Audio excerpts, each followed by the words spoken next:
एतऽ सब किछु सोन के अछि। एहन दुबई के सबसँ महग होटल। एक रातिक किराया वा कही मूल्य जखन सुनब तऽ होश उड़ि जायत। दुबई अपन लग्जरी लाइफस्टाइल आ आलीशान होटलक लेल चर्चित अछि, मुदा अहाँके बुझल अछि ओतऽ एकटा एहन होटल अछि जकर किराया वा कही भाड़ा 10 लाख रुपैआ अछि, वहूमे एक राति बिताबऽके लेल।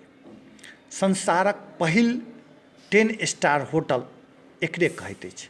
ओतऽ रुकऽके लेल कोनो सपनासँ कम नहि अछि, कारण ओतऽ अरबपति बिजनेसमैन आ शाही परिवारक लोकसभके पहिल पसन्द अछि।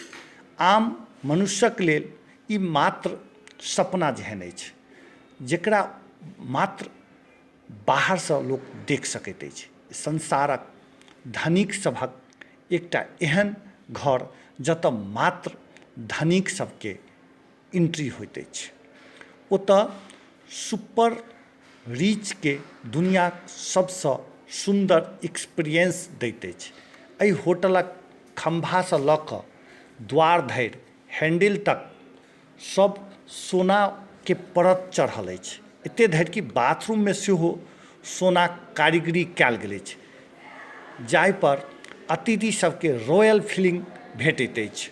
एहि होटलक नाम अछि बुर्ज अल अरब। दुबईके जुमेराह बीच रहल अछि। चारू दिस नील साफ समुद्र पानिसँ घेरायल अछि। ई होटल एकटा कृत्रिम द्वीप पर बनल अछि। एकर द्वीपक समुद्रक भीतर 148 फीट करीब 45 मीटर तक जाइत अछि। एकर शानदार लोकेशन आ आश्चर्यजनक डिजाइन इस संसारके सबसँ सुन्दर आ आइकॉनिक होटलमे सहभागी अछि।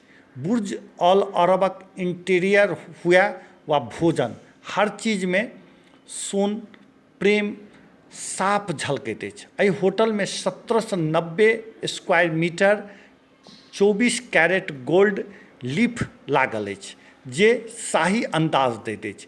एतऽ लग्जरी डिशेजमे सेहो सोनाक परत चढ़ल रहैत अछि, जाहिमे भोजन खास बनि जाइत अछि। बुर्ज अल अरब 2008 मे एकटा नव कीर्तिमान स्थापित केलक। ई होटल संसारक सबसँ महग कॉकटेलक लेल गिनीज वर्ल्ड रिकॉर्डमे अपन नाम केलक अछि।